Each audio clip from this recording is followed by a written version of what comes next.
Morning debate నేను సునీత. తెలంగాణ పంచాయతీ ఎన్నికలకు హైకోర్టులో లైన్ క్లియర్ అయ్యింది. పంచాయతీ ఎన్నికలపై స్టే విధించలేమని తెలిపింది. అయితే జీవో 46ను సవాల్ చేస్తూ సర్పంచ్ ఎన్నికలను ఆపాలంటూ దాఖలైన పిటిషన్లను హైకోర్టు తోసిపుచ్చింది. నోటిఫికేషన్ వచ్చాక స్టే విధించలేమని స్పష్టం చేసింది. ఈ విచారణను 2 నెలలు వాయిదా వేస్తూ కౌంటర్ దాఖలు చేయాలని సర్కారును ఆదేశించింది. దాంతో 42% బీసీ రిజర్వేషన్ల కోసం పట్టుబడుతున్న బీసీ సంఘాలకు ఎదురు దెబ్బ తగిలినట్లే అయ్యింది. ఇప్పుడు బీసీ సంఘాలు ఎలా ముందుకు వెళ్లనున్నాయి? ఇదే అంశంపై ఇవాల్టి డిబేట్ లో డిస్కస్ చేయబోతున్నాం. ఇవాల్టి డిబేట్ లో మనతో పాటు పార్టిసిపేట్ చేస్తున్నారు ప్రొఫెసర్ గాలి వినోద్ కుమార్ గారు అండ్ అదేవిధంగా తల్లోజు ఆచార్య గారు బీజేపీ నుంచి అండ్ అదేవిధంగా పల్లె రవి గారు ఉన్నారు బీఆర్ఎస్ నుంచి అండ్ చరణ్ కౌశిక్ గారు కాంగ్రెస్ నుంచి. అందరికీ వెరీ గుడ్ మార్నింగ్ అండి. ముందుగా వినోద్ కుమార్ గారు మీతోనే స్టార్ట్ చేద్దాం. సో ఏదైతే ఆదేశాలు ఇచ్చిన మేమే ఎలా ఇప్పుడు దీన్ని ఎలా ఆపాలి అన్న సందర్భం వరకు తీసుకెళ్లిన పరిస్థితి. ఏదేమైనప్పటికీ స్టే వచ్చింది. బీసీ సంఘాలకి ఈ రోజు వరకు ఒక షాక్ తగిలింది. 42% వచ్చాకే మీరు ఎన్నికలకు వెళ్లాల్సిందే అంటూ కూడా ఏదైతే పట్టుబట్టారో పిటిషన్లు వెళ్లాయో ఇప్పుడు దానికి తగ్గట్టుగా ఇప్పుడు దానికి స్టే విధించలేమని క్లియర్ కట్ గా అటు కోర్టు కూడా చెప్పింది. ఇప్పుడు కాంగ్రెస్ ఏదైతే ఇచ్చిన హామీ మేరకు బీసీలో అదే 42% వస్తుందని చాలా ఆశతో ఉన్నారు. కానీ కోర్టు నుంచి కూడా వారికి ఎదురు దెబ్బ తగిలిన పరిస్థితి. ఇప్పుడు బీసీ సంఘాలు ఏం చేయబోతున్నాయి? బీసీలకు ఇప్పుడు న్యాయం జరగాలంటే ఏంటి పరిస్థితి? అంటే ప్రధానంగా వాళ్ళ మనం గమనించాల్సింది ఏంటంటే మొన్నటిదాకా 9th షెడ్యూల్ అన్న వాళ్ళకి కోర్టు తగిన బుద్ధి చెప్పింది. ఎందుకంటే 50% సీలింగ్ అనేది చాలా కీలకమైన అంశాన్ని ఎక్కడ కూడా కుల సంఘాలు పట్టించుకోలేదు. కుల సంఘాలు ఈ 50% సీలింగ్ ఎత్తేయకుండా 42% సాధ్యం కాదు అనే విషయము కుల సంఘాలకు అర్థం కాలే. వాళ్ళకి అర్థమైన కొంతమంది మేధావి వర్గానికి చెప్పడం చేతగానే. సో దాంతో ఏమైంది, బీసీ సమాజాన్ని కన్ఫ్యూజన్ లోకి నెట్టేసింది. ఇవాళ 42% ఈవెన్ కాంగ్రెస్ పార్టీ కూడా తెలుసు 50% సీలింగ్ ఉండగా 42% ఇవ్వడం సాధ్యం కాదనే విషయం కాంగ్రెస్ పార్టీ కూడా తెలుసు. కాబట్టి తెలిసి కాంగ్రెస్ పార్టీ తప్పు చేస్తే తెలియక లేదా తెలిసి కూడా కొంతమంది తప్పు చేశారు బీసీ సమాజం. మేము మొదటి నుండి ఒత్తుకుంటున్నాం 50% సీలింగ్ ఎత్తేయకుండా 42% బీసీలకు రిజర్వేషన్ ఇవ్వడం అసాధ్యం. అది ఇప్పటికీ సాల్వ్ కాకుండా ఇంకా 42% ఇవ్వడం అసలు జరగని పని. ఎందుకంటే రేవంత్ రెడ్డి గారు ప్రయత్నం ఏం చేశారు, లోకల్ బాడీ చట్ట సవరణ చేశాడు, మున్సిపల్ చట్ట సవరణ చేశాడు, 50% సీలింగ్ ఎత్తేసాడు. ఆయనకున్న అధికారులన్నీ కూడా ఆయన ఎక్సర్సైజ్ చేశాడు. అలాగే 9th షెడ్యూల్ విషయంలో కూడా ఢిల్లీ దాకా పోయాడు. ఇవన్నీ చేసిన తర్వాత ఆయనకు కూడా అర్థమైంది ఏంటంటే, అంటే వాళ్ళ పార్టీకి తెలియదని కాదు, బట్ ఆయనకు కూడా అర్థమైంది ఏంటంటే 50% సీలింగ్ అనేది అటు సుప్రీంకోర్టు కానీ ఇటు హైకోర్టు కానీ గతంలో వచ్చిన తీర్పులు ఏవైతున్నాయో వాటిని ఎత్తేయకుండా ఇది సాధ్యం కాదనే విషయము చాలా స్పష్టంగా కోర్టులు చెప్పాయి. సో కాబట్టి ఈ కోర్టులో అవి తేల్చేదాకా ఇది సాధ్యం కాదు. కోర్టులు తేల్చాలంటే ఏంటిది, 92లో 9 మంది జడ్జిలు ఇచ్చారు. ఏమని, మీరు అది విద్యా ఉద్యోగ రంగాలకే ఇచ్చారు, లోకల్ బాడీకి సంబంధం లేదు కానీ బట్ దీన్ని కోర్టులు అట్లా ఇంటర్ప్రిట్ చేస్తున్నాయి. ఇవాళ ఏమని చెప్పారంటే ఖచ్చితంగా ప్రతిబద్ధత ఉంటది, రాజకీయాలకు ప్రతిబద్ధత సంబంధం లేదు. మరి కోర్టులు ఎందుకు మరి ఆ ప్రతిభ పునాదిగా ఇంకా 30 ఏళ్ల తర్వాత కూడా ఇవాళ మాట్లాడుతున్నాయి నాకు అర్థం కావడం లేదు. ప్రొఫెసర్ ఇప్పుడు విద్యా ఉద్యోగ రంగాలకు ప్రతిభ అనేది అవసరం కానీ లోకల్ బాడీ ఎన్నికలకు ఏం ప్రతిభ అవసరం అండి? అసలు మినిమం క్వాలిఫికేషన్స్ ఏ లేవు దానికి. అట్లాంటప్పుడు ప్రతిభకు సంబంధం ఏందని సుప్రీం కోర్టు కానీ హైకోర్టు కానీ మీరు 50% సీలింగ్ దాటుతుంది అంటారు. అసలు 50% సీలింగ్ పెట్టాలనే ప్రావిజన్ ఎక్కడుంది రాజ్యాంగంలో? లేని దాన్ని పట్టుకొని ఇవాళ తమకి ఇష్టం అంటే తమ చేతుల్లో న్యాయ వ్యవస్థ ఉందని చెప్పేసి అగ్రవర్ణ సుప్రీంకోర్టు న్యాయమూర్తులు కానీ లేదంటే హైకోర్టులో ఉన్న అగ్రవర్ణ న్యాయమూర్తులు కానీ దీని వెనుక ఉన్నారనేది, ఈ జడ్జిమెంట్ల కుట్రల వెనుక ఉన్నారనేది ఖచ్చితంగా బహుజన సమాజం. అంటే మీ వర్షన్ ప్రకారం చూస్తే ఈ 50% సీలింగే ఉండకూడదని అంటున్నారా? 100% ఉండకూడదు. ఎందుకంటే అసలు ఫస్ట్ రాజ్యాంగంలో ఎక్కడ లేదు సీలింగ్. రాజ్యాంగంలో లేని దాన్ని ఎవరికి అధికారం ఉంటుందంటే ఏ సుప్రీం కోర్టుకు ఉంటుంది 50% సీలింగ్ పెట్టే అధికారం. ఇప్పుడు అట్లా అనుకుంటే ఈడబ్ల్యూఎస్ ఎందుకు పెట్టలేదు? ఈడబ్ల్యూఎస్ అంశము వచ్చినప్పుడు 60% దాటింది కదా, 50% దాటినప్పుడు దానికైతే 50% సీలింగ్ అంశం లేవనెత్తలేదు ఇదే సుప్రీంకోర్టు. అంటే దానికి చట్టం ఉందని, అంతే కదా. ఎస్, ఓకే, నేను మళ్ళీ వస్తానండి వినోద్ గారు. ఎస్, రవి గారు గుడ్ మార్నింగ్. ఏం చెప్తారు? ఇప్పుడు బీసీ స్టే నుంచి కూడా ఒక రిజల్ట్ అయితే వచ్చింది. ఖచ్చితంగా దీన్ని స్టే మేము ఆపలేము, నోటిఫికేషన్ వచ్చిన తర్వాత ఆపలేము అని చెప్పేసి క్లియర్ కట్ గా చెప్పేశారు. అటు బీసీ సంఘాలు కూడా ఇప్పుడు ఒక రకంగా షాక్ లో అయితే ఉన్నారు. ఏంటి ఇప్పుడు ఈ తీసుకున్న తీర్పు పైన మీరు ఏమనుకుంటున్నారు? స్టే విధించలేమన్న దానికి. సునీత గారు, ముందు ప్యానల్ ఉన్నట్టు మిత్రులకు, మీకు, జీనియర్స్ వీక్షకులకు అందరికీ నమస్కారం అండి. నమస్తే అండి, చెప్పండి. ఇప్పుడు ఇది ఈ కోర్టు ఏ విధంగా ఇస్తుంది ఇదంతా కూడా అందరికీ తెలిసింది. సరే, 2 రోజులు వెనక ముందు అయినప్పటికీ కూడా కోర్టులో ఏం జరుగుతుంది అన్న విషయం తెలిసింది. కోర్టులో ఇది ఎందుకంటే ఏ విధంగా కూడా బీసీ అన్న దానికి సంబంధించి మనకే కాదు, కాంగ్రెస్ ప్రభుత్వానికి కూడా, కాంగ్రెస్ ప్రభుత్వానికి, ముఖ్యమంత్రి గారికి అందరికి తెలిసిన విషయం ఏం జరుగుతుంది అని. అయినా కూడా తెలిసి కూడా కాంగ్రెస్ పార్టీ ఇవాళ బీసీ రిజర్వేషన్ల విషయంలో బీసీలని మోసం చేసింది. ఇంకా ఎన్ని వాదనలైనా చేయనియండి, ఏమని చెప్పనియండి, ఇది నిజం. ఎందుకంటే 50% సీలింగ్ అన్నది గాలి వినోద్ కుమార్ గారు, సోదరులు వినోద్ గారు చెప్పినట్టుగా వాస్తవంగా గరిష్ట పరిమితి అనేది అటు విద్యా ఉద్యోగాలకు కానీ, స్థానిక రిజర్వేషన్ల విషయంలో కానీ ఎక్కడ కూడా రాజ్యాంగంలో లేదు. అది వాస్తవం. గరిష్ట పరిమితి అనేది రాజ్యాంగంలో లేదు. అటు రాజ్యాంగ ఈ ఆర్టికల్స్ లో కానీ, పీఠికలో కానీ, ఎక్కడ కూడా ఆదేశిక సూత్రాల్లో కానీ ఎక్కడ కూడా దాని అసలు ఆ ప్రస్తావనే లేదు. అయినప్పటికీ కూడా ఈ దేశంలో న్యాయ వ్యవస్థ, పరిపాలన వ్యవస్థ, రాజకీయ వ్యవస్థ, అన్ని వ్యవస్థలు బీసీల పట్ల, బహుజనుల పట్ల ఒక వ్యతిరేక ధోరణితో ఉంటాయి. కాబట్టి వాస్తవం అది, ఎన్ని మాట్లాడుకున్నా అది వ్యతిరేక ధోరణితో ఉంటాయి. కాబట్టి సహజంగా ఏమాత్రం ఈ వర్గాలకు ఏదైనా ఒక మంచి ప్రయత్నం జరిగినప్పుడు వెంటనే అవి ఆ పేరు మీద ఈ పేరు మీద రిస్కులు వస్తాయి, దాన్ని చేస్తుంది. ఇవాళ కొత్త కాదు అది. ఈ దేశంలో రాజ్యాంగం అమలైనటువంటి మొట్టమొదటి రోజే మొదలైంది అది. తమిళనాడులో ఉన్నటువంటి అప్పటికే బిఫోర్ ఇండిపెండెన్సే 50 ఏళ్లుగా బ్రహ్మాండంగా అమలు చేసుకుంటున్నటువంటి కమ్యూనల్ రిజర్వేషన్స్ ని రాజ్యాంగం అమలుకి వచ్చిన వెంటనే హైకోర్టు కొట్టేసింది, చెన్నై హైకోర్టు కొట్టేసింది, సుప్రీంకోర్టు కొట్టేసింది. దాని నుంచి వచ్చిందే ద్రవిడ ఉద్యమం. అప్పుడు పెరియార్ రామస్వామి నాయక్ కాదు. ఆ ద్రవిడ ఉద్యమంలో మా హక్కులని కాపాడలేనటువంటి రాజ్యాంగం మాకు అక్కర్లేదు, ఈ దేశంలో ఉండడం అవసరమైతే మాకోసమే అని చెప్పేసి అక్కడ వచ్చినటువంటి ద్రవిడ ఉద్యమం నేపథ్యంలోనే 1915లో మొట్టమొదటిగా 51లో మొట్టమొదటిగా వచ్చినటువంటి రాజ్యాంగ సవరణ బీసీ రిజర్వేషన్స్. ఆ కోర్టులు ఆ రోజు నుంచి వచ్చినటువంటిది సందర్భం.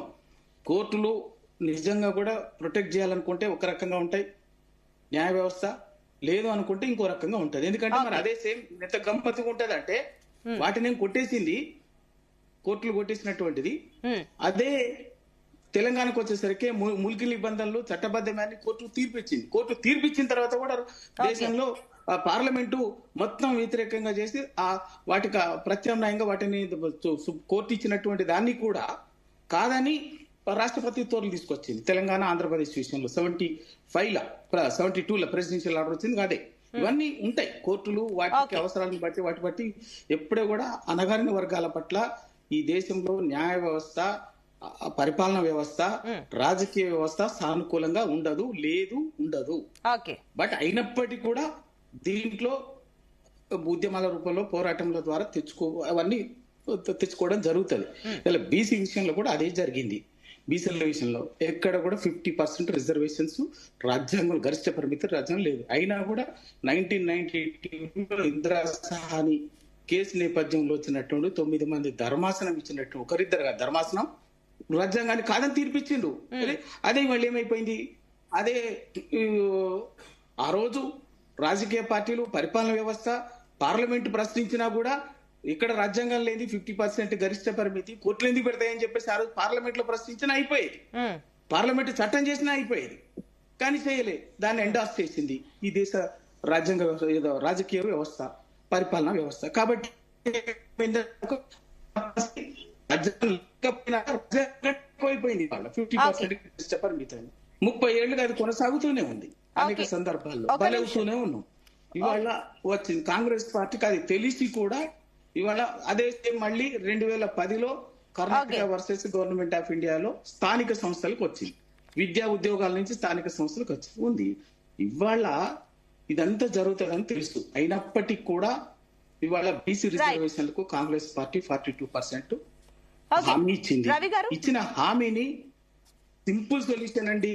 ఎన్ని చెప్పినా కూడా రాజ్యాంగ సవరణ చేసి 9వ షెడ్యూల్ చేరిస్తే తప్ప దానికి పరిష్కారం ఓకే, నేను లేదు. మళ్ళీ వస్తానండి మేము రవి గారు, ఒక చెప్తున్నాం. నిమిషం అండి. అండ్ TRS పార్టీగా BC తల్లోజు ఆచార్య గారు గుడ్ మార్నింగ్ అండి. Good morning. Good morning. So clear గా అక్కడ వాళ్ళు చెప్తున్నారు అసలు రాజ్యాంగంలోనే ఎక్కడా లేదు 50% సంబంధించి, ఎందుకు దీని గురించి మాట్లాడుతున్నారు, 9th షెడ్యూల్ చేర్చడానికి ఏంటి అభ్యంతరాలు అనేది కూడా ఇక్కడ ఒక అంశం వస్తుంది. నిజమే కదా, సరే కాంగ్రెస్ హామీ ఇచ్చిన విషయం పక్కన పెడితే అదే ఆ హామీకి సంబంధించి చాలా మంది ఈరోజు బీసీలు రోడ్లపైకి వచ్చి ఖచ్చితంగా మాకు 42% రిజర్వేషన్లు కావాలంటూ వాళ్ళు పోరాడుతున్న పరిస్థితి.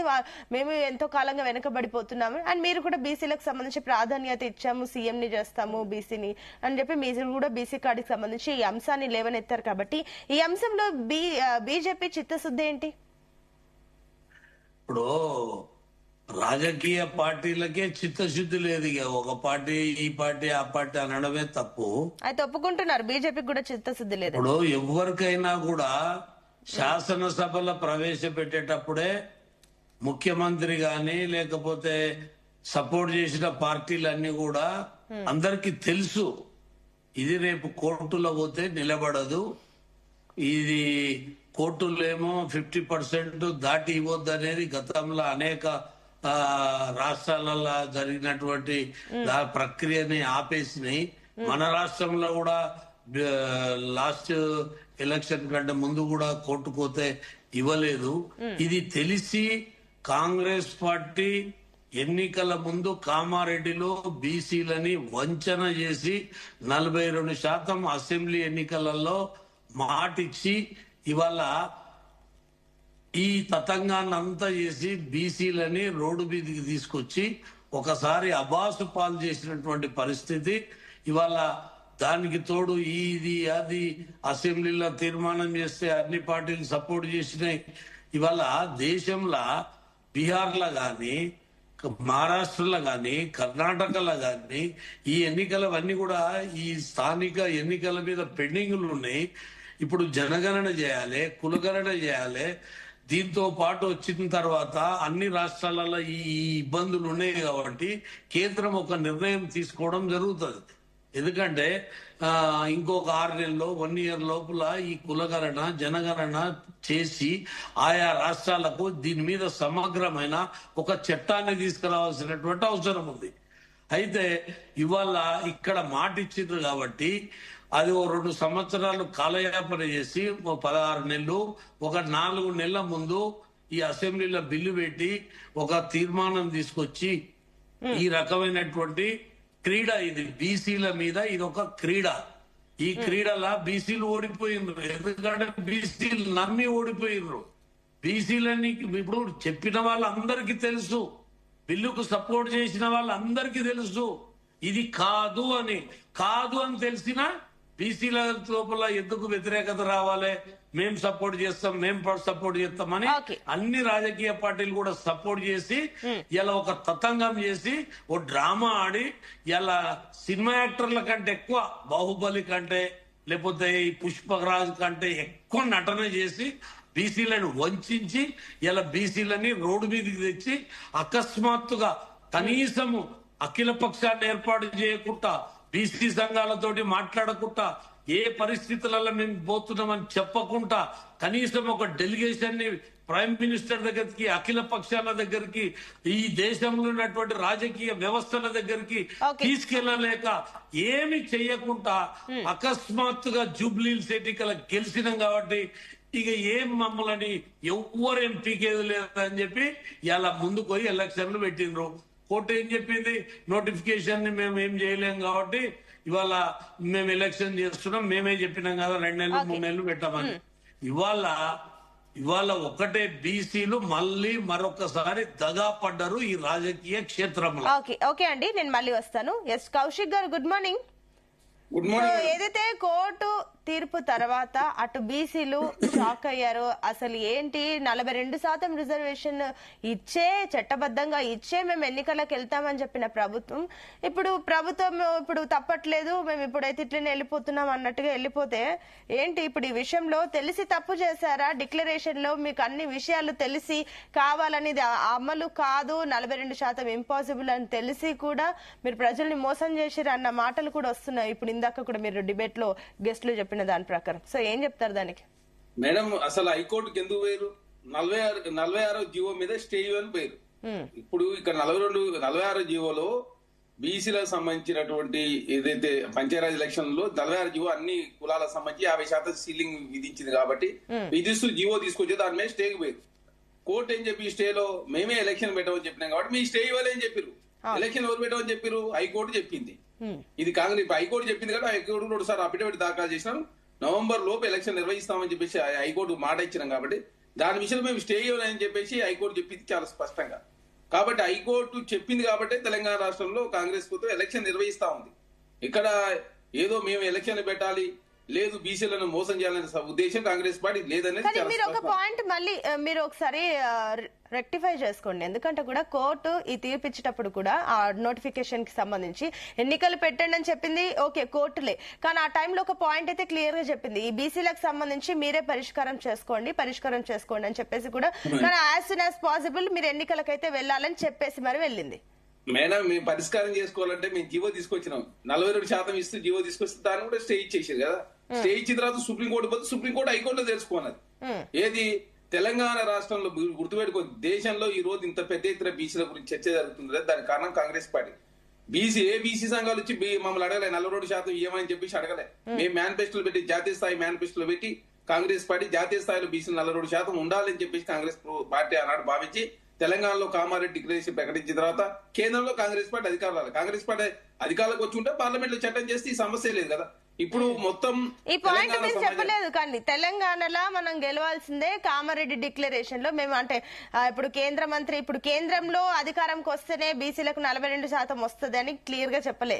కాంగ్రెస్ ప్రభుత్వం ఇక్కడ తెలంగాణలో వస్తే మాత్రం బీసీలకు 42% రిజర్వేషన్ ఇస్తామని చెప్పారు. అంతేగాని మీరు ఏది కూడా క్లియర్ గా పబ్లిక్ కి చెప్పలేదు, మోసం చేశారు అనేది మాటలు మీ పైన.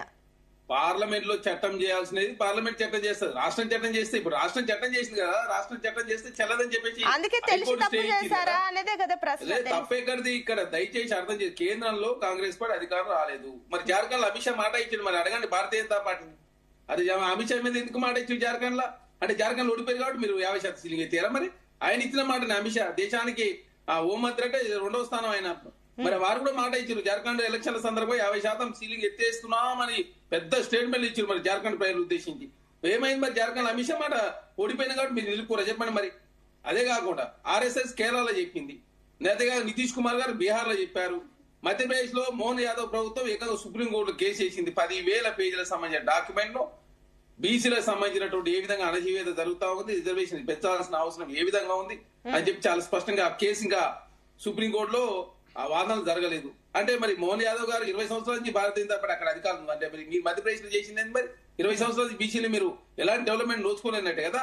మీ ప్రభుత్వాలు సుప్రీంకోర్టు పోతే మాత్రం తప్పు కాదు, మీ అమిత్ షా జార్ఖండ్ లో మాట ఇస్తే మాత్రం తప్పు కాదు.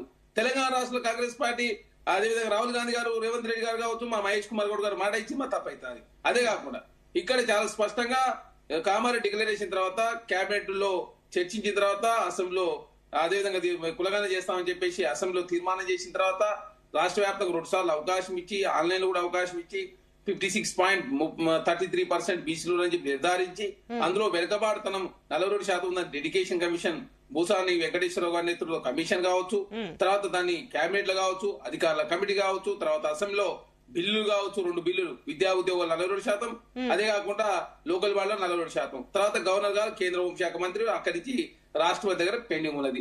తర్వాత 50% నిబంధనలు ఎత్తేస్తూ గ్రామ పంచాయతీ కావచ్చు, కేసీఆర్ గారు 2015లో తీసుకొచ్చినటువంటి మున్సిపల్ యాక్ట్ ను ఎత్తేస్తూ మళ్ళీ ఒక ఆర్డినెన్స్, దాని తర్వాత అసెంబ్లీ బిల్లు, తర్వాత గవర్నర్ గారితో మళ్ళీ అది పెండింగ్ ఉన్నది.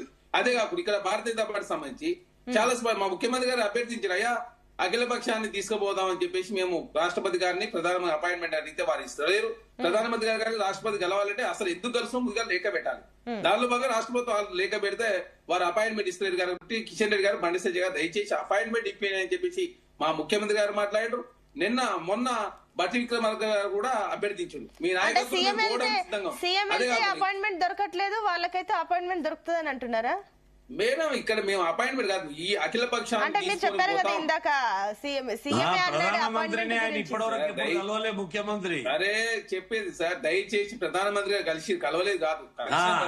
మరి ప్రధానమంత్రి కాదండి లెటర్ పెట్టి మధ్యలో దయచేసి ఆగాల. మీరు పెద్ద మనిషి, మీరు ముఖ్యమంత్రి గారు మాట్లాడి నేను మొన్న డిప్యూటీ రాష్ట్రపతికి రాసిన లెటర్ మరి కిషన్ రెడ్డి బండి సంజయ్ గారు అపాయింట్మెంట్ ఇప్పాను. మరి అఖిల పక్షాన్ని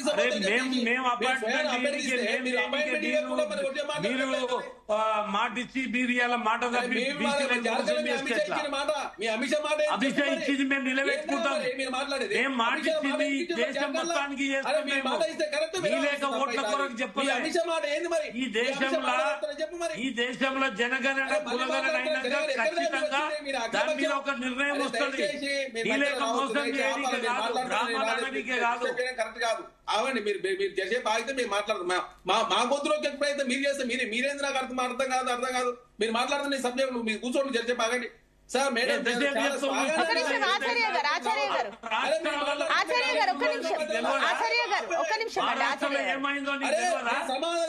గారు ఒక్క నిమిషం అండి, నేను వస్తా వెంటనే.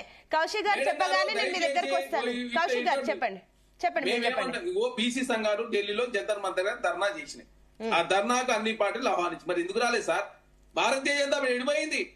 అదే బీఆర్ఎస్ పార్టీ నుంచి శ్రీనివాస్ గౌడ్ గారు ఫ్లైట్ టికెట్ బుక్ చేసుకుని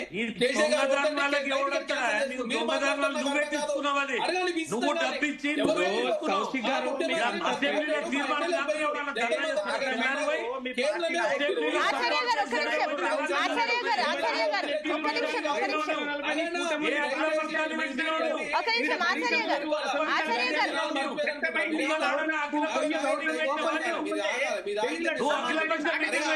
గారు ఒక్క నిమిషం మీరు ఆగండి. కౌశిక్ గారు ఒక్క నిమిషం.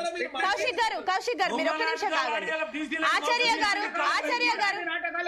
గారు ఒక్క నిమిషం అండి. ఆచార్య గారు ఒక్క నిమిషం. రవి గారికి సబ్మిషన్ ఉందంట. ఒకసారి పాయింట్ విందాం. ఒక్క నిమిషం అండి. బీఆర్ఎస్ వర్షన్ కూడా ఒకసారి నేను తీసుకుంటా. ఒక్క నిమిషం. ఆచార్య గారు, కౌశిక్ గారు మళ్ళీ నేను మీకే ఇస్తాను. మీ పాయింట్ పైన సబ్మిషన్ ఉందంట. ఆ పాయింట్ ఆయన చెప్పాక మీరు మాట్లాడచ్చు. కౌశిక్ గారు మీరు చెప్పిన దానిపైన ఒక్క నిమిషం. లేదు మీరు అన్న పాయింట్ కి అబ్జెక్షన్ ఉందంటే ఒకసారి కనుక్కొని మీరు మాట్లాడొచ్చు. ఒక్క నిమిషం ఆగండి. రవి గారు చెప్పేది వినండి. ఒక్క నిమిషం ఆగండి. రవి గారు ఏంటి ఒక్క నిమిషం. కౌశిక్ గారు ఆచార్య గారు ఒక్క నిమిషం అండి. కౌశిక్ గారు నేను మీకు ఇందాకే కదా సమయం ఇచ్చాను. ప్లీజ్ ఒక్క నిమిషం ఆగండి. మీరు సబ్మిషన్ అడిగితే నేను చెప్తాను. మీరు ఈ రకంగా ఇంటరప్ట్ అవ్వద్దు. ఒక్క నిమిషం ఆగండి. కౌశిక్ గారు వస్తాను. రవి గారు ఏంటి మీ సబ్మిషన్ ఏంటి అడగండి, ఆయన చెప్తారు. ఇప్పుడు ఢిల్లీలో మేము ధర్నా పెట్టినాం, బీజేపీ రాలేదు, బీఆర్ఎస్ రాలేదు అని చెప్తుండ్రు సోదరులు కౌశిక్ గారు. అసెంబ్లీలో బిల్లు పెట్టిన రోజు మా టిఆర్ఎస్ పార్టీతో పాటుగా అన్ని పార్టీలు సంపూర్ణంగా మద్దతు ఇచ్చినాయి, బేసరతగా మద్దతు ఇచ్చినాయి. ఏకగ్రీవంగా తీర్మానం అయింది. అప్పుడు అందరూ కూడా చెప్పింది ఏంది, ఈ సమస్య రాజ్యాంగ సవరణ చేస్తే 9th షెడ్యూల్ చేస్తే తప్ప పరిష్కారం కాదు. అది జరగాలంటే ఇక్కడ ఒక అఖిలపక్ష సమావేశాన్ని పెట్టండి, తమిళనాడు చేసుకున్నట్టుగా ఒక అఖిలపక్ష సమావేశాన్ని పెట్టి ముఖ్యమంత్రి గారి అధ్యక్షతన అన్ని పార్టీలని, అన్ని బీసీ సంఘాలని, బీసీ మేధావులను అందరినీ పిలిచి వాళ్ళతో అభిప్రాయం తీసుకుని ఏం చేస్తే బాగుంటది కార్యాచరణ రూపొందించుకుని తర్వాత ఢిల్లీకి అఖిలపక్షం తీసుకోకండి అని చెప్పిండు. మీరు ఇవేవి చేయకుండా మీరు చేసిన పని ఏంది, ఈడ పార్లమెంట్ లో బిల్లు అయిపోయిందో లేదో 4 బీసీ సంఘాలను పట్టుకొని పోయి ఢిల్లీలో రచ్చ చేసి ఢిల్లీ రోడ్ల మీద కనీసం మన రిక్వెస్ట్ కూడా సునీత గారు, మన రిక్వెస్ట్ కూడా మన విజ్ఞప్తి కూడా గవర్నరు మన బిల్లును ఇంకా ఓపెన్ చేసి కూడా చూడలే ఫైలు ఆ పార్లమెంట్ అసెంబ్లీలో పాస్ చేసుకున్నాం. కనీసం మన రిక్వెస్ట్ కూడా పోలే. రచ్చ చేయడం అంటే అర్థమైంది రాజకీయ ప్రయోజనాల కోసం తప్ప. సునీత గారు అదే రాహుల్ గాంధీ గారికి పార్లమెంట్ లో 99 మంది ఎంపీలు ఉన్నారు. రాహుల్ గాంధీ గారు ప్రధాన ప్రతిపక్ష నాయకుడు. ఆయన నాయకత్వం వహిస్తున్నటువంటి పార్టీకి 99 మంది సొంత ఎంపీలు ఉన్నారు. అదే ఇండియా కూటమికి 240 ఎంపీలు ఉన్నారు. Okay. మరి అదే విషయాన్ని పార్లమెంట్ లో మాట్లాడుంటే ఓకే, ఒక్క నిమిషం రవి గారు ఆగండి. మీ సబ్మిషన్ మేము తీసుకున్నాం. ఒక్క నిమిషం అండి, వస్తాను రవి గారు, ప్లీజ్ వెయిట్. కౌశిక్ గారు ఏం చెప్తారు? పిలువని లేదు కదా, పిలువని లేదు, ఏడికేంచి వస్తామని చెప్పేసి వాళ్ళు అంటున్నారు. రవి గారు పల్లె రవి గారు ఒక్క నిమిషం ఆగండి. మీకు మళ్ళీ నేను వస్తాను, టైం ఇస్తాను. ఏంటి కౌశిక్ గారు పిలిస్తే వస్తాం కదా అని చెప్పేసి కమెంట్. మేడం బిల్లు దయచేసి అర్థం చేసుకోవాల్సింది ఏంటంటే 2 సార్లు ధర్నాలు జరిగినాయి ఢిల్లీలో. ఫస్ట్ సారు బీసీ సంఘాలు ఢిల్లీలో బీజేపీని కాంగ్రెస్ పని బీఆర్ఎస్ పని ఆహ్వానించి అప్పుడు ఇంకా అసెంబ్లీ బిల్లు పాస్ కాలేదు. దయచేసి మీరు ఒకసారి చెక్ చేసుకోండి. ఆహ్వానిస్తే శ్రీనివాస్ గౌడ్ గారు టికెట్ బుక్ చేసుకొని క్యాన్సిల్ చేసుకుని కేసీఆర్ గారు వద్దని చెప్తే భారతీయ జనతా పార్టీ రాలేదు. తెలంగాణ క్యాబినెట్, తెలంగాణ మంత్రులు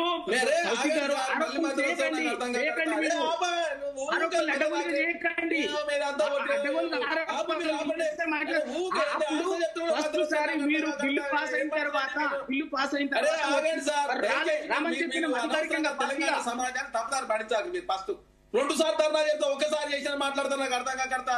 మీరు ఒకసారి చెక్ చేసి మాట్లాడతా నాకు అర్థం కాకడతా. మీరు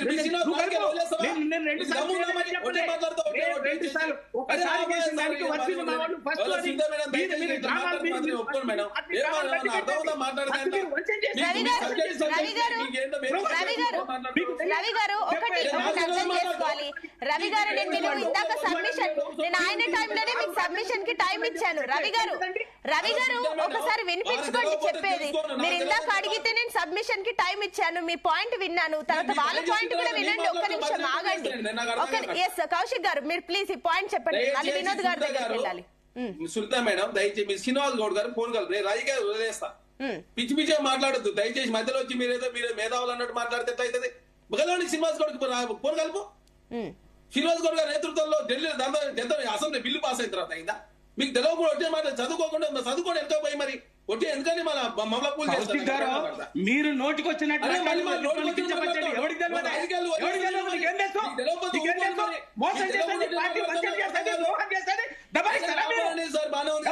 కనీసం బిల్లు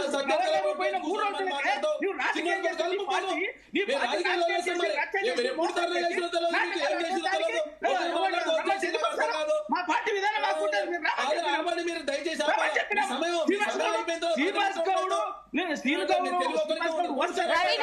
రవి గారు ప్లీజ్, ఇది మీకు థర్డ్ వార్నింగ్ అండి. నేను ఇప్పుడు 3వ సారి మళ్ళీ అడుగుతున్నా. ఒక్క నిమిషం ఆగండి, ఒక్క నిమిషం.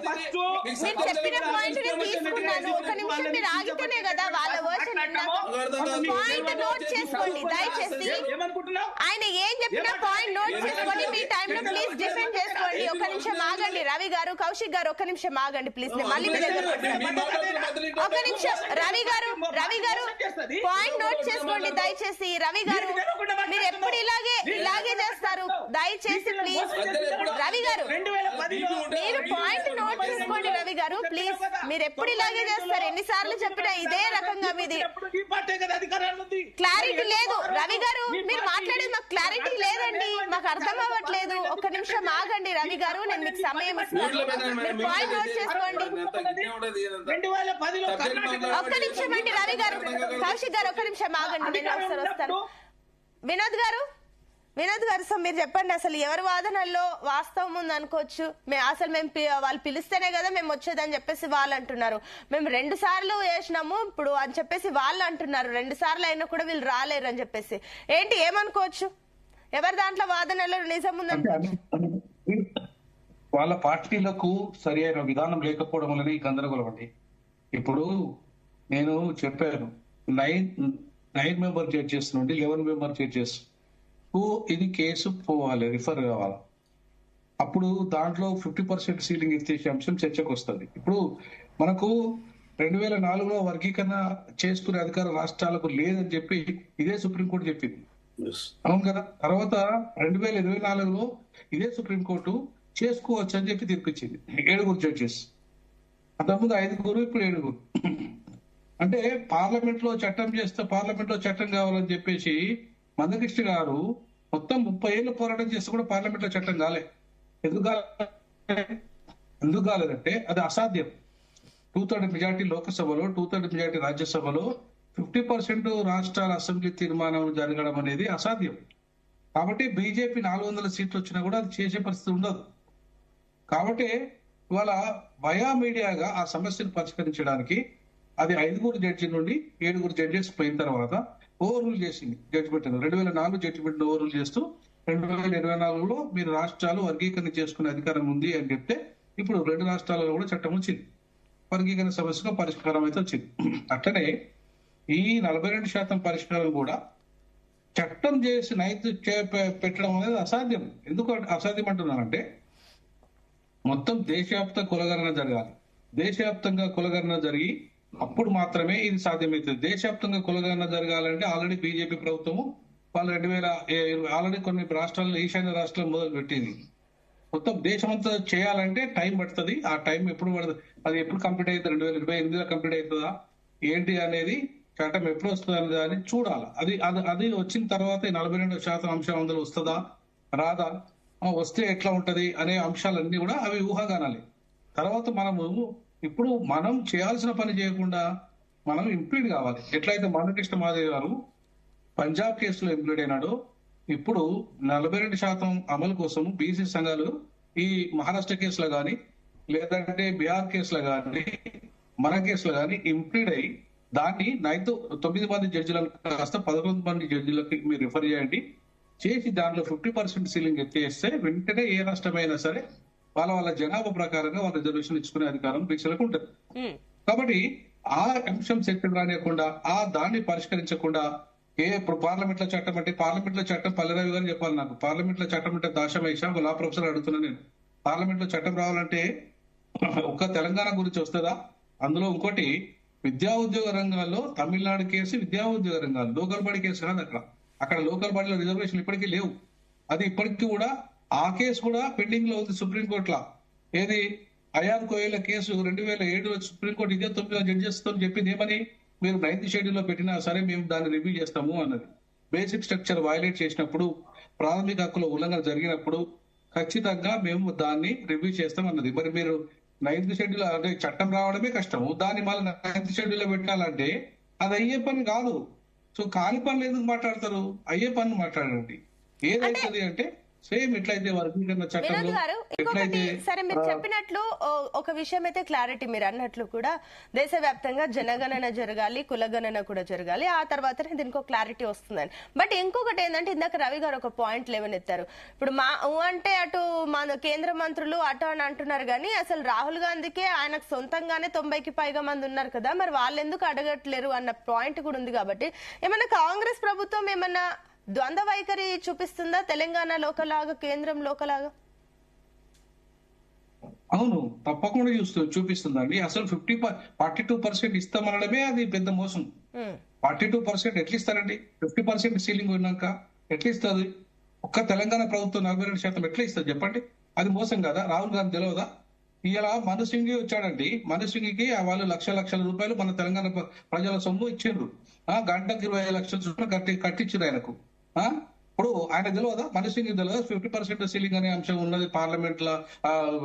సుప్రీంకోర్టు ఇచ్చిన తర్వాత అది పార్లమెంట్ లో చట్టం అన్న రావాలి, దాన్ని సవరిస్తూ లేదంటే 11 మంది జడ్జీలైనా తీర్పు ఇవ్వాలి. మరి ఈ విషయాన్ని తెలియకుండానే వచ్చి ఇక్కడ ఆర్గ్యుమెంట్ చేశాడు ఆయన. ఆయన చేసిన ఆర్గ్యుమెంట్ ఏముంది? 50% సీలింగ్ ఎక్కడ లేదు కాబట్టి, రాజ్యాంగంలో ఎక్కడ లేదు కాబట్టి మీరు ఎట్లా పెడతారని చెప్పేసి 50% బేస్ చేసుకుని ఏ రకంగా కోర్టు స్టే ఇస్తుందని చెప్పేసి అన్నాడు. కానీ ఆ విషయం ఆయనకు కూడా తెలుసు. అనేక సందర్భాలలో 1964 నుండి సుప్రీంకోర్టు ఇవాటి వరకు కూడా 2004 వరకు కూడా సుప్రీంకోర్టు ఇచ్చిన తీర్పులు తీర్పులను ఓవర్ రూల్ చేశాయి. ఓవర్ రూల్ చేసి వాళ్ళకి పరిష్కారం ఇచ్చినాయి. ఈ కేసులో కూడా ఓవర్ రూల్ చేయాల్సిందే. పార్లమెంట్ లో చట్టం రావడం అంత ఈజీ కాదు. పార్లమెంట్ లో చట్టం రావాలంటే దేశవ్యాప్త కులగణన జరగాలి. ఒక్క తెలంగాణ కోసం జరగదు. దేశవ్యాప్త కులగణన జరిగిన తర్వాతనే పార్లమెంట్ లో చట్టం వస్తుంది. ఆ చట్టంలో కూడా అప్పుడు 42% ఇవ్వాలా వద్దా అనేది నిర్ణయించేది పార్లమెంట్ లో మెజారిటీ సభ్యులు. అంతే తప్ప అది కూడా అది అయిన తర్వాత దానికి రక్షణ కావాలన్నప్పుడు 9వ షెడ్యూల్ అంశం వస్తుంది. అంతేగాని ఇప్పుడు ఏం అవసరం అండి 9వ షెడ్యూల్? చాలా మంది రిటైర్డ్ ఐఏఎస్ ఆఫీసర్లు మాట్లాడుతున్నారు, రిటైర్డ్ జడ్జిలు, హైకోర్టు జడ్జిలు మాట్లాడుతున్నారు. 9వ షెడ్యూల్ తో ఇప్పుడు ఏం అవసరము? అయ్యారు కోయల జడ్జిమెంట్ వచ్చిన తర్వాత 9వ షెడ్యూల్ అసలు ఇప్పుడు మన చర్చనీయాంశమే కాదు. మన చర్చనీయాంశం ఏంది అంటే ఇవాళ 50% సీలింగ్ ఎట్లెత్తేయాలి, అదే 42% ఎట్లా అమలు చేయాలనేది ఇంపార్టెంట్. సో 50% సీలింగ్ ఎత్తేయకుండా 42% అసాధ్యం.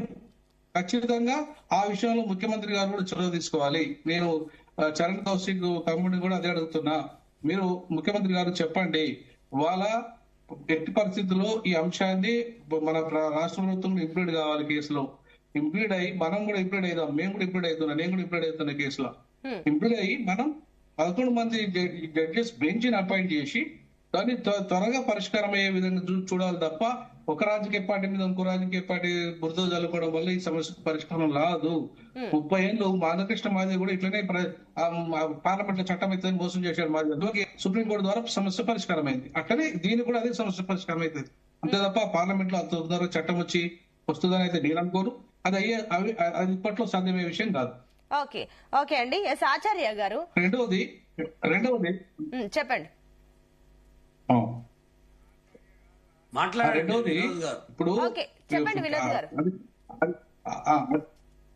అధికారికంగా 50% ఇవ్వచ్చు, అధికారికంగా నోటిఫికేషన్ ప్రకారంగా. అనధికారికంగా పార్టీలు కూడా ఇవ్వచ్చు, తప్పేం లేదు. ఇప్పుడు ఫర్ ఎగ్జాంపుల్ ఓపెన్ కేటగిరీలో రెడ్లకి ఇచ్చే బదులు బీసీలకు ఇచ్చి గెలిపించచ్చు కదా. ఆ 40 ఇప్పుడు 19% వాళ్ళకి అదనంగా ఇచ్చి ఓపెన్ కేటగిరీలో రెడ్లకు ఇచ్చే బదులు బీసీలకు ఇచ్చి గెలిపేయండి, తప్పేముందన్న. ఇప్పుడు బీసీలకు వాళ్ళ వాటా వాళ్ళకి వచ్చినట్టు వస్తుంది కదా. ఎట్లయితే ఇప్పుడైతే స్టే అవుతుంది కాబట్టి 50% అధికారికంగా ఇచ్చి అనధికారికంగా 19% వాళ్ళకి కలపాలి కాబట్టి ఇవ్వాలి కాబట్టి ఆ 19% పార్టీ పరంగా ఇవ్వండి. ఇక్కడ ఇంకో చిక్కుముడు కూడా ఉందండి వినోద్ గారు. ఇప్పుడు సర్పంచ్ ఎన్నికలకు అసలు పార్టీయే అవసరం లేదు, పార్టీ లేదు, గుర్తు లేదు. అక్కడున్న ఆ లోకల్ పర్సన్ ఎవరైతే వాళ్ళపై నమ్మకం ఉంటుందో వాళ్ళకి ఇస్తారు. కానీ మళ్ళీ ఇక్కడ పార్టీ పరంగా ఎట్లా ఇస్తారు అనేది కూడా ఇంకో క్వశ్చన్. ఓపెన్ కేటగిరీ నేను చెప్పేది ఏంటంటే ఓపెన్ కేటగిరీ ఎట్లా ఉండాలి. ఇప్పుడు ఆ ఓపెన్ కేటగిరీలో వాళ్ళ సీట్లు తగ్గించుకొని అగ్రవర్ణాలకు సీట్లు తగ్గించుకొని 40 వీళ్ళకి 19% అదనంగా రావాలి ఇప్పుడు. సో ఆ 19% ఖచ్చితంగా కాంగ్రెస్ పార్టీ ముందైతే అమలు చేయాలి. కాంగ్రెస్ పార్టీ అదనంగా 19% సీట్లు ఇవ్వాలి వీళ్ళకి. ఈ 23% తో పాటు ఇంకా 19% అదనంగా ఇవ్వాలి. ఇచ్చి చూపెట్టి నిరూపించుకోవాలి, మేము ఇచ్చినాము 42% అమలు చేస్తున్నాము, నిరూపించుకోవాలి బాధ్యత కాంగ్రెస్ పార్టీది. ఓకే, ఒక్క నిమిషం అండి ఆచార్య గారు. సో మీరు కూడా ఈ పాయింట్ కి ఏకీభవిస్తారా? సరే, ఇప్పుడు ఈ సర్పంచ్ ఎన్నికల్లో ఓపెన్ కేటగిరీలో 42% ఓకేనా? వినోద్ కుమార్ గారు చెప్పిన దాన్ని నేను ఏకీభవిస్తున్నా. కానీ అంటే లీగల్ పాయింట్స్ ఎట్లా సాధించాలనేటువంటి అంశాన్ని మాత్రం నేను వారితో ఏకీభవిస్తున్నా. రాజకీయంగా ఇవ్వాలి అన్నప్పుడు సర్పంచులల్లా బీఫామ్స్ ఉండవు, ఎవరిని నియంత్రణ చేసే పరిస్థితి ఉండదు, కట్టడి చేసే పరిస్థితి ఉండదు. గ్రామాలల్లా ఎవరికి బలం ఉంటుందో, ఎవరు నిలబడాలనుకుంటారో వాళ్ళు నిలబడగలుగుతారు. రిజర్వేషన్ ని ఈ పార్టీ ఆ పార్టీ అని చెప్పలేరు. ఎందుకంటే ఏ పార్టీ కూడా ఆ పార్టీ గెలిపించుకోవాలని ఉంటది కాబట్టి గెలుపు గుర్రాల గురించి ఆలోచన చేస్తారు. ఈ బీసీలకు మనం 42% రీచ్ కావాలని అంత త్యాగం చేసే పార్టీలు నాకేం కనపడతలేవు. నేను ప్రత్యక్షంగా ఎలక్షన్లలో ఇప్పుడు తిరుగుతున్నాం కాబట్టి అభ్యర్థులు గెలుపులు అవే చూస్తున్నారు. కానీ అదే రిజర్వేషన్ ఉంటేనేమో సచ్చినట్టు ఆ రిజర్వేషన్ మీద పోవాల్సి వస్తుంది. అదొక్కటి వినోద్ గారు చెప్పింది. రేపు ఎంపీటీసీ ఎలక్షన్లు వస్తే వారు చెప్పినట్టు 52 కాదు 50% ఇచ్చుకున్నా కూడా ఎవడో అడిగేది ఉండదు. అది బీఫామ్ కంట్రోలింగ్ పార్టీ చేతులు ఉంటది కాబట్టి అది అప్పుడు వారు చెప్పింది సమంజసంగా ఉంటది. అయితే నేను ఒకటి కౌశిక్ గారిని నేను ఒకటి కౌశిక్ గారిని అడిగేది ఏంటంటే, ఫస్ట్ ఇక్కడ ఒక మంచి వాతావరణంలా ఎక్కడైతే అసెంబ్లీలో అఖిల పక్షాలు అన్ని పార్టీలు కూడా సమర్థించినాక బీసీ సంఘాలు ఢిల్లీలో ధర్నా పెట్టి అందరిని పిలిచారు. అయితే బీజేపీది ఎట్లుంటది అంటే, కేంద్రంలో బీజేపీ ఉన్నప్పుడు బీజేపీ పోయి ధర్నా చేయడము, ఇప్పుడు రాష్ట్రంలో అధికారం కాంగ్రెస్ ఉంటది, కాంగ్రెస్ పోయి ధర్నా చేస్తామంటే అది పద్ధతి కూడా కాదు. అయితే వాళ్ళు ఇండోర్ లో ఎక్కడొక్కడ చెప్పాల్సి వస్తుంది. అయితే కుల సంఘాలు బీసీ సంఘాలు ధర్నా పెట్టినప్పుడు ప్రతిపక్షాలు కానీ మిగతా పక్షాలు మేము పోయిన దాన్ని మేము ఆక్షేపిస్తలేము. అది ముఖ్యమంత్రి పోయిండా లేకపోతే బీఆర్ఎస్ పోలేదా, వాళ్ళకి ఏ కారణాల చేతిలో పోకపోవచ్చు. అయితే బీసీ సంఘాలు చేసిన దాన్ని మేము స్వాగతిస్తాం. కానీ ఒక ముఖ్యమంత్రిగా నువ్వు ఈ తెలంగాణ రాష్ట్రానికి నాయకునివి, ఇక్కడ ఉన్న తెలంగాణ అసెంబ్లీకి నువ్వు అసెంబ్లీలో నువ్వు ఒక మొత్తం నాయకునిగా నువ్వు ఉన్నావు. నీవు ధర్నాలో పాల్గొని పాలక పార్టీని విమర్శించేటప్పుడు మీరు ఒక అఖిల పక్షాన్ని ఏర్పాటు చేసి 1, 2, 3, 4 సార్లు మీకు ఎక్కడ అవకాశం దొరికితే గవర్నమెంట్ వాళ్ళని కలవాలి, ప్రతిపక్ష పార్టీలు అసెంబ్లీ పార్లమెంట్ లో లేవనెత్తనికి ఒక డెలిగేషన్ తీసుకుపోయిందని నేను ఒక సలహా. ఇది కాలేదు. సరే, ఇప్పుడు కోర్టులు ఇవన్నీ ఏమైందో మీరు ఇక్కడ బలకచర్ల మీద ఎప్పుడైతే పార్లమెంటు సభ్యులతోటి మీటింగ్ పెట్టినావో మా బీసీ సమస్యల మీద బీసీ ఎమ్మెల్యేలు, బీసీ ఎంపీలు, బీసీ ఆల్ పార్టీ అధ్యక్షులను పిలిచి గౌరవంగా ఒక మీటింగ్ పెట్టి ఏం చేస్తాం ఇప్పుడు, మళ్ళీ ఒకసారి డెలిగేషన్ కానీ ఇంకేదైనా చేద్దామా అని ప్రయత్నం చేయకుండా అకస్మాత్తుగా ఏదైతే మీరు అంటే జూబ్లీస్ ఊపుతోటి మీరు ఎలక్షన్ పెట్టింది అనేది వాస్తవం. సరే, నువ్వు వేరే రకంగా మీరు అన్నారు ఛత్తీస్గఢ్ లా అదేది జార్ఖండ్ లో మన అమిత్ షా గారు చెప్పారు. ఓకే, ఇలా జార్ఖండ్ లో చెప్పినా మీరు తెలంగాణలో చెప్పినా ఇంకోరు ఆంధ్రప్రదేశ్ లో చెప్పినా వినోద్ కుమార్ గారు చెప్పినట్టు దేశంలో ఏదన్నా నిర్ణయం తీసుకోవాలంటే దేశం మొత్తం మీద కూడా కులగణన చేసి ఏదన్నా ఇవాళ ఒక రాష్ట్రాన్ని ఇంపార్టెంట్ పాయింట్ అన్నారు. సరే, వాళ్ళు 42% పాసిబిలిటీస్ చూసారా లేదా విషయం పక్కన పెడితే వాళ్ళు అన్నారు. కానీ ఆయన అన్నట్లు అమిత్ షా కూడా చెప్పారు ఇదే మాట. ఆర్ఎస్ఎస్ కేరళలో చెప్పలేదా? అంటే మీరు అక్కడ చెప్పారు కదా, అక్కడ పాసిబుల్ అవుతుంది అన్నప్పుడు మరి ఇక్కడ ఎందుకు పాసిబుల్ అవుతుందని మీరు హామీ ఇవ్వలేకపోతున్నారు? ఎందుకు 9th షెడ్యూల్ లో చేర్చడానికి కేంద్రం ఎందుకు వెనకడిగేస్తుంది? 9th షెడ్యూల్ లో ఒక రాష్ట్రం చేర్చడం కాదు, ఇప్పుడు ఆల్రెడీ 3-4 రాష్ట్రాలు పెండింగ్లు ఉన్నాయి, 6-7 ఏళ్ల సంది పెండింగ్లు ఉన్నాయి. అవన్నీ కూడా చేయాలి. అవన్నీ చేయాలంటే ఇప్పుడు ఎట్లయినా కులగణన వచ్చింది, కులగణన జనగణన చెయ్యాలి. కరోనా నుంచి 2-3 ఏళ్లు పెండింగ్ పడ్డది. 2026-27 కల్లా క్లోజ్ చేయాలి. అసెంబ్లీలు, పార్లమెంట్లు పునరేకీకరణ చేయాలి. ఇవన్నీ చేసేది ఉంది కాబట్టి ఈ దేశంలో కులగణన చేసినప్పుడు రాజకీయ పార్టీలు మాట్లాడాలి, కుల సంఘాలు మాట్లాడాలి, ఉద్యమాలు చేయాలి. అన్ని రాష్ట్రాలు కూడా పెండింగ్ లో ఉన్నాయని అంటున్నారు, కానీ ఎప్పుడు చేస్తారో క్లారిటీ ఇస్తలేదు కదా. ఇంప్లీడ్ గా అయ్యి దాని మీద కూడా చేయాలి. ఇవన్నీ చేసినప్పుడే బీసీలకు న్యాయం జరుగుతుంది. ఈ ముసలి కన్నీరు కార్చడం తోటి, ఈ దొంగ నాటకాలు ఆడటంతో రాజకీయ వ్యవస్థలన్నీ వంచన చేస్తున్నాయంటే రవి గారు ఒక పాయింట్ అయితే క్లియర్ అండి. కాంగ్రెస్ ఒక మాట అయితే క్లియర్ గా చెప్తుంది, భూసాని వెంకటేశ్వర్లు డెడికేషన్ కమిషన్ నుంచి జీవోల వరకు మేము అన్నిటి కూడా బీసీలకు సంబంధించి చిత్తశుద్ధితోనే పనిచేస్తున్నాము. అటు కోర్టులు ఆల్రెడీ పరిమితులు ఇస్తుంది, దీని ద్వారానే మేము వెనకడుగు వేయాల్సి వస్తుందంటూ కూడా వారు క్లియర్ గా చెప్తున్నారు. ఇక్కడ బీసీల పట్ల బీఆర్ఎస్ స్టాండ్ ఏంటి? అసలు పాయింట్ వచ్చిందే కూడా అసలు ఫస్ట్ 10 ఏళ్లలో మీరేం చేశారు బీసీలకు, ఇప్పుడు వచ్చేసి మాట్లాడుతున్నారు ఎందుకు అనే పాయింట్లు కూడా వస్తున్నాయి కాబట్టి ఏం చెప్తారు? సునీత గారు 10 ఏళ్లలో ఏం చేసిండు అన్నది అదొక చర్చ. నేను మాట్లాడతా, చెప్పమంటే అన్ని చెప్తాను నేను. ఇప్పుడు మళ్ళీ కట్టి ఉండదు. ఎందుకంటే మొన్న దానికి ఏం మాట్లాడిండు, మొన్న ఏం చెప్పిండు, కేసీఆర్ 2018లో బీసీ రిజర్వేషన్లని తగ్గించిండు, 23 చేసిండు అని చెప్పేసి చెప్పారు. అది చెప్పిన ప్రచారం అంతా అబద్ధం అని ఇప్పుడు తేలిపోయింది కదా, అంత వాస్తవం దుష్ప్రచారం అని తేలిపోయింది కదా. ఒకటి. రెండోది, ఇవాళ ఒకటి ఏంటంటే చాలా స్పష్టంగా అందరూ కాంగ్రెస్ మాట ఇచ్చింది కాంగ్రెస్ పార్టీ అయినప్పటికీ కూడా అది ఎవరు కూడా లేకుండా ఏంటంటే బీసీలకు సంబంధించింది కాబట్టి బీఆర్ఎస్ పార్టీతో సహా అసెంబ్లీలో బిల్లు పెట్టేంత వరకు ఏకగ్రీవంగా తీర్మానానికి సహకరించారు. ఎవ్వరు కూడా వ్యతిరేకించలేదు. ఒక మంచి వాతావరణం వచ్చింది అసెంబ్లీలో బిల్ పాస్ అయ్యే రోజు వరకు. బీజేపీ, బీఆర్ఎస్, ఎంఐఎం, సిపిఐ, ఇంకెవరు పార్లమెంట్ అసెంబ్లీలో ప్రాతినిధ్యం ఉన్న పార్టీలు, లేని పార్టీలు కూడా బయట సమాజంలో ఒక మంచి వాతావరణం వచ్చేసింది. ఒక అనివార్య స్థితి ఏర్పడింది.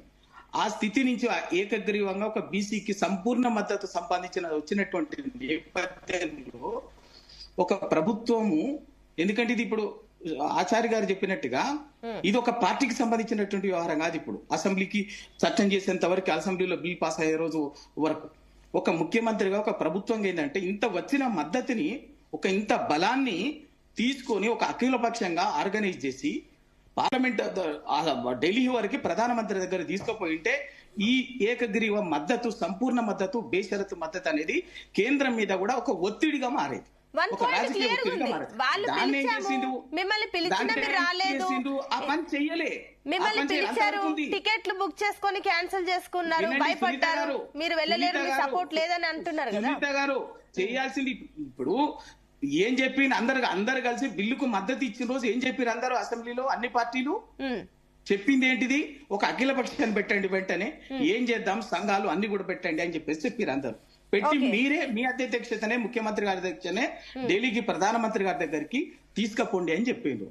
ఆ పని చెయ్యకుండా ఏం చేసిందంటే వెంటనే, అప్పటి వరకు మంచిగా ఉంది, అసెంబ్లీలో బిల్లు పాస్ అయినంత వరకు అన్ని పార్టీలు మద్దతు ఇచ్చినా అంత మంచిగా ఉంది.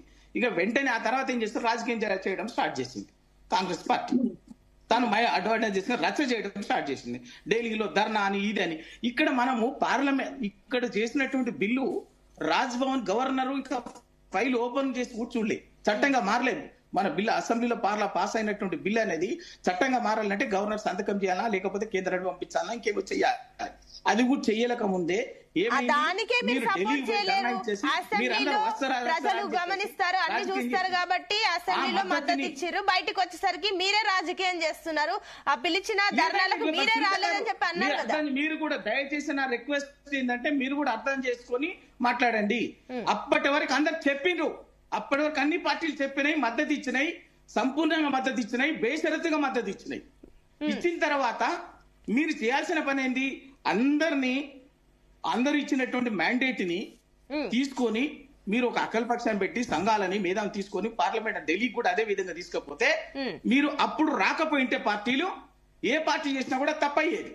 టీఆర్ఎస్ రాకపోయినా తప్పయ్యేది, బీజేపీ రాకపోయినా తప్పయ్యేది, ఎంఐఎం రాకపోయినా తప్పయ్యేది, ఇంకో పార్టీ అయితే రాకపోయినా తప్పయ్యేది. మీరు ఆ పని చేయకుండా ఏంటంటే చేయాల్సిన పని చేయకుండా ఏం చేశారంటే మీరు ఢిల్లీలో రచ్చ చేసిండ్రు. ఢిల్లీలో ఆ తర్వాత రచ్చ చేసి కూడా మీరు ఏం చేస్తున్నారు, దాన్ని ప్రభుత్వంగా చేయాల్సిన పని చెయ్యలేదు. ఎప్పటి వరకు చేసింది మీరు, సరే లోటుపాట్లు మిగతా పక్కన అవి కూడా నేను చర్చించాను, ఇప్పుడు వద్దు. బిల్లు పాస్ అయ్యేంత వరకు ప్రభుత్వంగా చేసే పని చేసింది.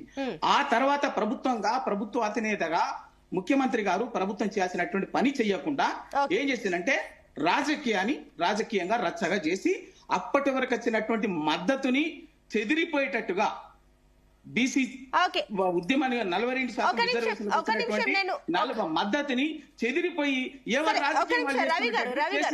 కాంగ్రెస్ పార్టీ. క్లారిటీ వచ్చింది, మీ పాయింట్ లో నాకు క్లారిటీ వచ్చింది, నేను వస్తాను ఒక్క నిమిషం. కౌశిక్ గారు ఏంటి ఈ పాయింట్ కి ఏం చెప్తారు? అసలు కరెక్టే కదా వాళ్ళు అన్నట్లు, వాళ్ళు అసలు ధర్నాకే రాలేదని అంటున్నారు. మేము అంతకంటే ముందు వాళ్ళు నిజంగానే అందరు అన్నారు అఖిలపక్ష పార్టీ సమావేశం చేయండి, అటు సీఎం రేవంత్ రెడ్డి అధ్యక్షతన సమావేశం పెట్టండి, మేము అందరం వస్తాం రెడీ టు కమ్ అని కూడా వాళ్ళందరూ అన్నప్పటికీ మీరు ఆ రకంగా పెట్టలే. మీరు అదే టైంలో రాజకీయాలు స్టార్ట్ చేస్తారు, ఇప్పటికీ అవి స్టిల్ కంటిన్యూ అవుతున్నాయి అనేది మీ పైన ఆరోపణ. మేడం ఇక్కడ అదే చెప్తున్నాం, ఫస్ట్ ఢిల్లీలో జంతర్ మంతర్ దగ్గర బీసీ సంఘాలు చేసినాయి. అప్పుడే శ్రీనివాస్ గౌడ్ గారు టికెట్ పెట్టుకొని క్యాన్సిల్ చేసుకుండు. భారతీయ జనతా పార్టీ రాలే, కాంగ్రెస్ పార్టీ పోయింది. జనగణలో కులగన్న చేయండి అని చెప్పి కేంద్రమే ఒత్తిడి ఇస్తే కేంద్రం ఒప్పుకున్నది, జనగణలో కులగన్న చేస్తామని చెప్పేసి నార్థన్ స్టేట్ లో ప్రారంభించారు. తర్వాత తెలంగాణ రాష్ట్రంలో బిల్లులు పాస్ అయిపోయినాయి. 42% విద్యా ఉద్యోగాల్లో లోకల్ బాడీలో 42% రిజర్వేషన్, ఇది అయిపోయింది. రాష్ట్ర గవర్నర్ గారికి రాష్ట్రపతి దగ్గర పోయింది, హోంశాఖ అక్కడ పెండింగ్ ఉన్న పరిస్థితి. తర్వాత ఏం చేసినామంటే ఆర్డినెన్స్ తీసుకొచ్చినాం, పంచాయతీరాజ్లో ఉన్నటువంటి 50% గతంలో కేసీఆర్ గారు తీసుకొచ్చిన చట్టాన్ని రద్దు చేస్తూ ఆర్డినెన్స్ తీసుకొచ్చి తర్వాత అసెంబ్లీలో అడికేం చేసుకుని గవర్నర్ గారు మైపారు.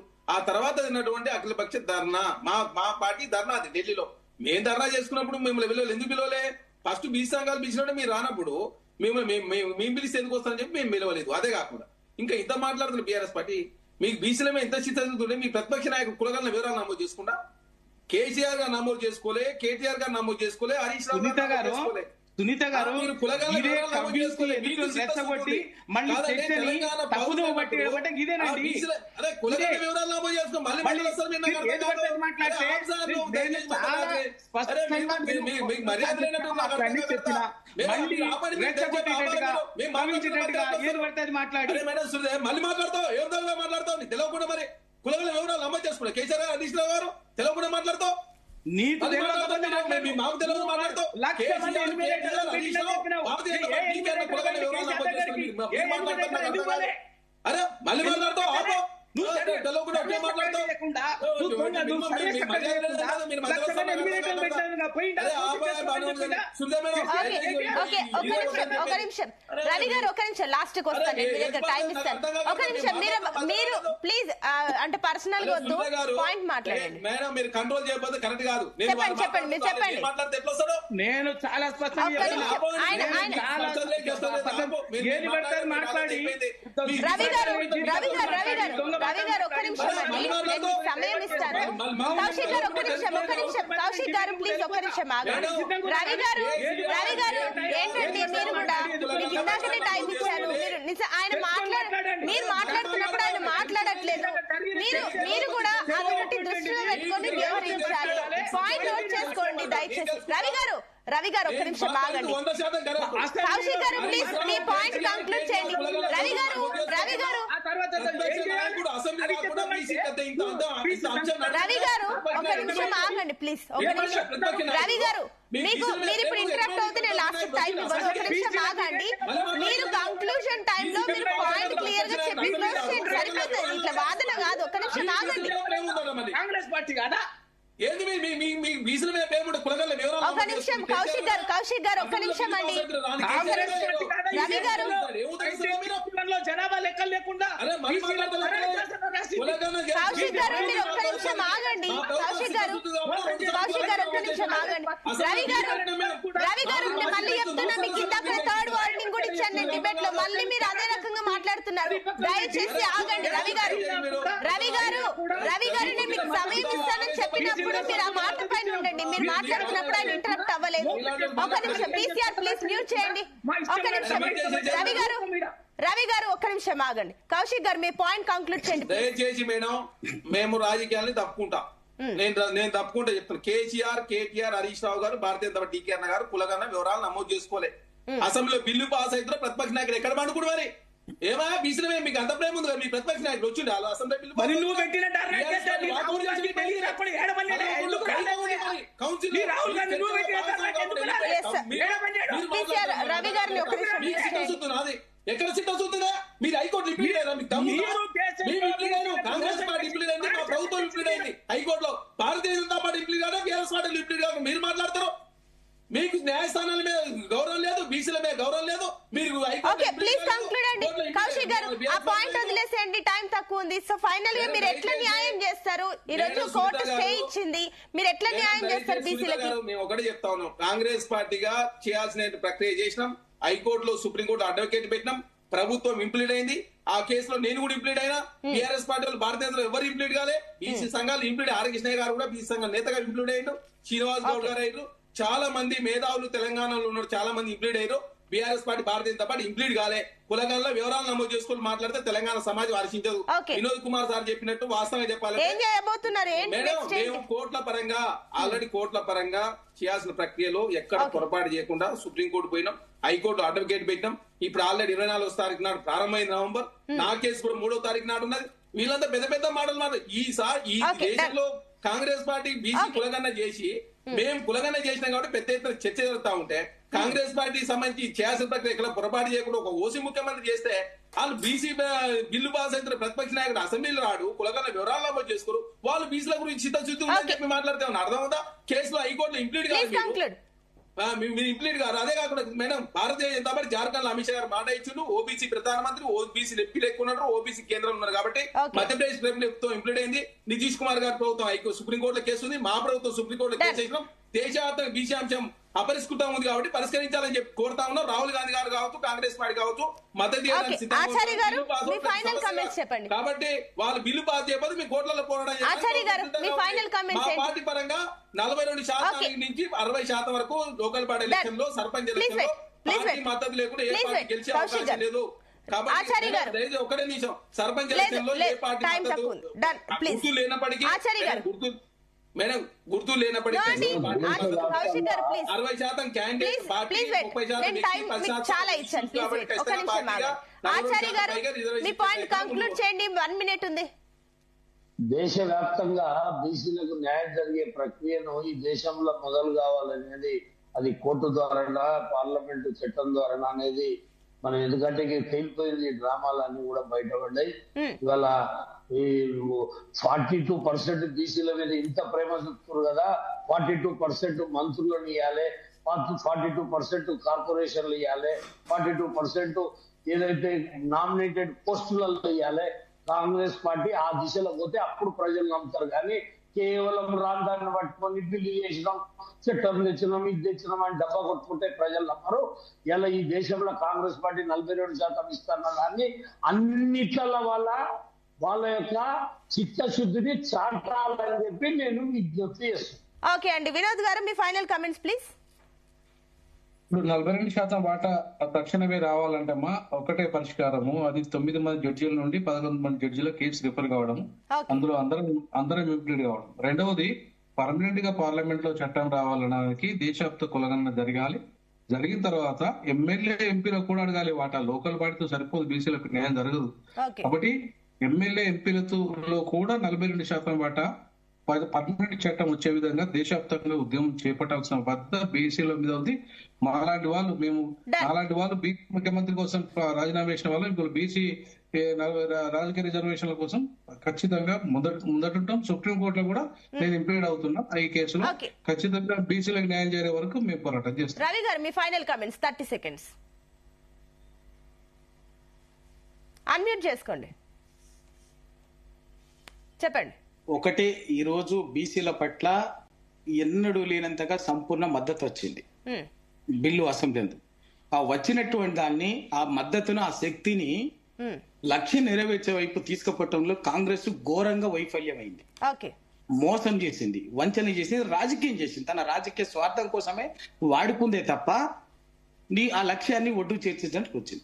దాన్ని ఆ వచ్చినటువంటి సంపూర్ణ మద్దతుని రెచ్చగొట్టి డైవర్ట్ చేసిన తర్వాత ఎవరు రాజకీయం వాళ్ళు చేసుకుంటారు. ఏ పార్టీ ప్రయోజనాలు ఆ పార్టీ చూసుకుంటది.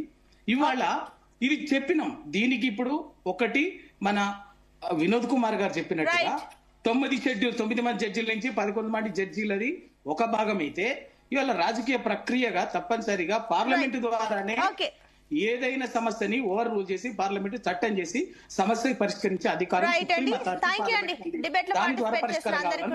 Thank you so much. So మొత్తం మీద ఈ రోజు బీసీలకు 42% రిజర్వేషన్ ఏదైతే అంశం ఉందో దీనికి సంబంధించి కూడా రెండే పాసిబిలిటీస్ ఉన్నాయి. ఒకటి 50% రిజర్వేషన్ సీలింగ్ క్యాప్ దాటడం, అది తీసేయాలి, లేదంటే 9th schedule లో పొందుపరచాలి. రెండు ఇప్పట్లో అవకాశాలు లేవు. కాబట్టి ఇప్పుడు బీసీలు కోర్టుల వరకు వెళ్ళినా కూడా ఆల్రెడీ నోటిఫికేషన్ ఇచ్చిన తర్వాత ఇప్పుడు స్టేలు ఇవ్వడం కుదరదంటూ కూడా క్లియర్ గా చెప్పేసింది కోర్టులు. మరి ఈ టైంలో నిజంగానే బీసీలు ఏం చేయబోతున్నారు, పార్టీలు వారికి అండగా ఉండబోతున్నాయా ఏంటి అనేది భవిష్యత్తులో చూడాలి. That's all for now. Keep watching Zee Telugu.